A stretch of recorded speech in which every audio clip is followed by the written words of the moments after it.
আসসালামু আলাইকুম। হিন্দু ভাইদের প্রতি নমস্কার, অন্যান্য জাতির প্রতি রইল আন্তরিক ধন্যবাদ। আমাকে যারা কমেন্ট করেছেন যে গুরুজি, আমার দীর্ঘদিন ধরে আমের দোষ এবং ভাত খালি পেটের মধ্যে হু হু করে ডাহে এবং আম পড়ে এবং আমার প্রস্রাবে ক্ষয় আছে, প্রচুর সুগার যায়। কিন্তু যে আমাকে কমেন্ট করেছেন তার উদ্দেশ্যে কিন্তু ভিডিওটা করছি, যে আম পড়ে পেটের মধ্যে ডাকে এবং কিছু খাইয়ে সহ্য করতে পারে না এবং প্রস্রাবে সুগার যায়। আমি তার উদ্দেশ্যে আজকে বিলির ভিতরে আসছি, একটা গাছ খুঁজতে যাচ্ছি এবং আপনারা লাইনে থাকেন, আমার ভিডিওটা টানবেন না, স্কিপ করবেন না এবং আমি গাছটা পাইলে আপনাদের আমি দেখাই দেব। তবে নিয়ম বলতেছি থাকেন, যে গাছটা আমি খুঁজতে যাচ্ছি এই গাছটা যখন পাবো সেই গাছটার নিয়ম বলছি। যার আম পড়ে সেই গাছটা সিঁড়ে প্রত্যেক দিন সকালে 3টে করে সিঁড়ে উঠোয়ে শেষে 4 চামচের 1 চামচ রস খাবে। আর সেই গাছের সিঁড়ে সাদা সুতোয় 1 কোয়া সিঁড়ে সাদা সুতোয় বাঁধে মাজায় ধারণ করবে। 3 থেকে 5 দিন খাইলে আল্লাহর রহমতে আমের দোষ এবং ওই যে পেটের ভিতরে ডাকে হু হু করে কিছু খাইয়ে সহ্য করতে পারে না, আল্লাহর রহমতে এটা জুংলার গাছের ক্ষমতা, আল্লাহ পাকের ভিতরে একটা ক্ষমতা দিয়ে দিয়েছে।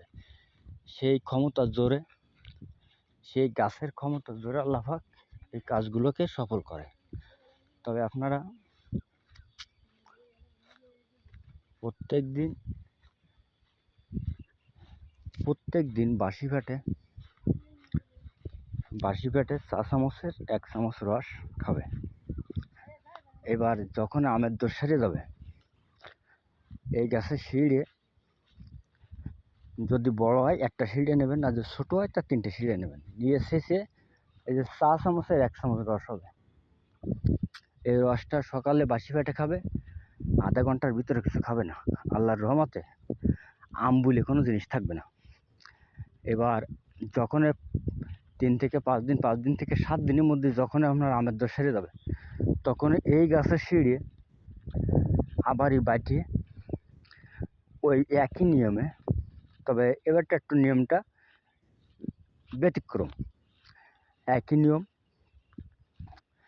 আপনি একটা সিঁড়ে তুললেন, ভালো করে ধুইয়ে পরিষ্কার করলেন, করার পরে শিল বাটবেন, ওই সাথে 3টে গোলমরিচ দেবেন এবং এই গোলমরিচ 3টে দিয়ে ভালো করে বাটিয়ে তারপরে 4 চামচের 1 চামচ রস খাবে বাসি পেটে, আধা ঘন্টার মধ্যে কিছু খাবে না।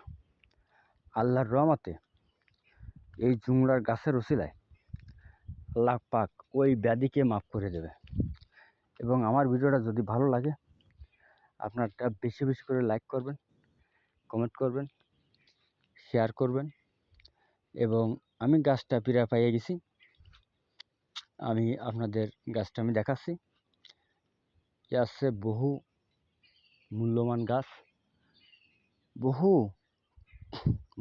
গাছ, তা আপনারাই এই নিয়মে খাবেন এবং গাছটা ভালো করে চিনে নেবেন। আপনারা কাজে রোগ ব্যাধিতে উপকার পাবেন।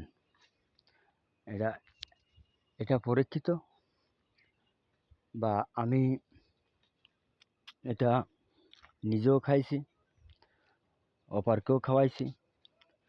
আর যে লোক কমেন্ট করেছেন তাকেও বলছি, আপনি খান, বিশ্বাস ভক্তি শ্রদ্ধা রেখে খান, আপনারা উপকার পাবেন। এতে কোনো সন্দেহ নাই, কোনো ভুল নাই, কোনো ক্ষতি নাই, পার্শ্ববর্তী কোনো ক্রিয়া নাই। আল্লাহর রহমতে দেখেন, এই সেই গাছটা, এই গাছটার নাম আছে তুলসী গাছ। এই গাছটার নাম আছে তুলসী গাছ।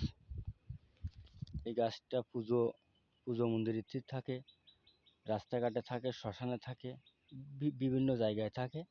গাছটা হচ্ছে তুলসী গাছ। এই এখানে অনেকগুলো গাছ আছে, গাছটা কিন্তু তুলসী গাছ। এই দেখেন অনেকগুলো গাছ আছে এনতে।